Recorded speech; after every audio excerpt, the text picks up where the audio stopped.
welcome. Shalom, shalom. So let's welcome you in prayer habit. So let's pray for the country Turkey. Okay, so until now, it's almost a week na talagang yung burning fire na nasunog yung mga kabundukan, bumababa na sa mga bahay. Marami na po ang mga nawalan ng bahay. Marami na rin po yung mga nasaktan.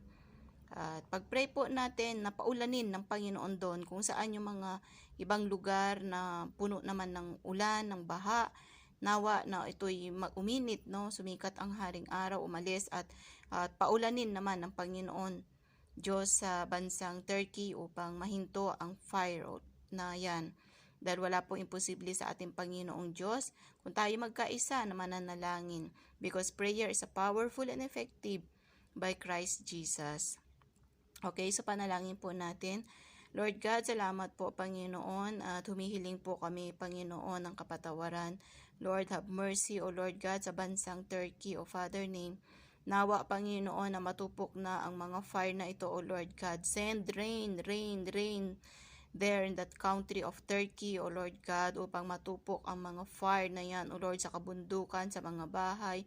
And hug them O Lord God, embrace them O Lord, yung mga nawalan ng mahal sa buhay, mga bahay, O Lord God.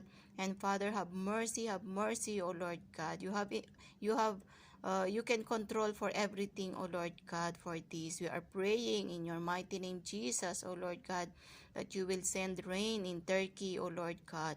And Father, comfort them, O Lord God, and be with them. You love this country, O Lord God, and even for other country, O Lord, na talagang merong pa ring mga fire, O Lord God. Gumalaw ka, Panginoon.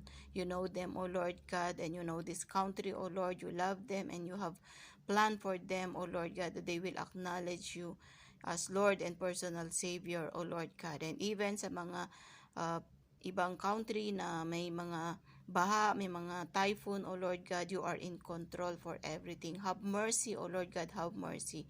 We commit this whole world unto you, O Lord God, because you love it, O Lord God, all the people. That's why you give your Son, Jesus Christ, as Lord and personal Savior in John 3:16, O Lord God. Father, we thank you, O Lord God, we thank you.